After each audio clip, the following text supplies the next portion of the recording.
Praise the Lord. கர்த்தருடைய நாமத்துக்கு மகிமை உண்டாவதாக.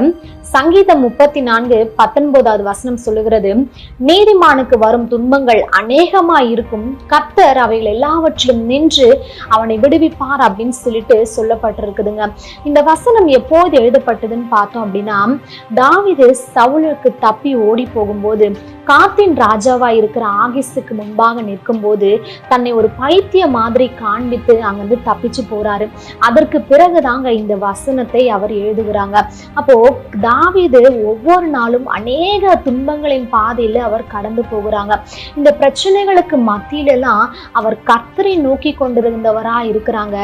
தேவனும் தாவீதுடைய பட்சத்துல இருந்து அவனுடைய சத்துருக்களின் கைகளில் இருந்து அவனை விடுதலையாக்குனதை நம்மளால பார்க்க முடியுங்க. அதே போலதாங்க நம்முடைய வாழ்க்கையில கூட நம்ம அநேக பிரச்சனைகளையும் போராட்டங்களையும் நம்முடைய வாழ்க்கையில சந்திக்க நேரிடும். அந்த எல்லா பிரச்சனைகள் மத்தியிலையும் நம்ம கர்த்தரை நோக்குகிறவர்களா இருக்கும்போது, கர்த்தர் நம்ம கடந்து போகிற பாதையின் மத்தியில நம்முடைய பட்சத்துல நின்று அந்த எல்லா சூழ்நிலைகளிலும் இருந்து நம்மை விடுவிக்கிற தேவனா இருக்கிறாங்க.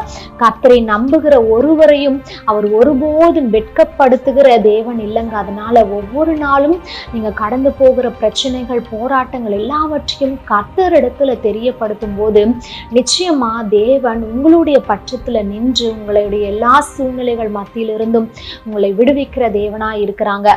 தேங்க்யூ. God bless you.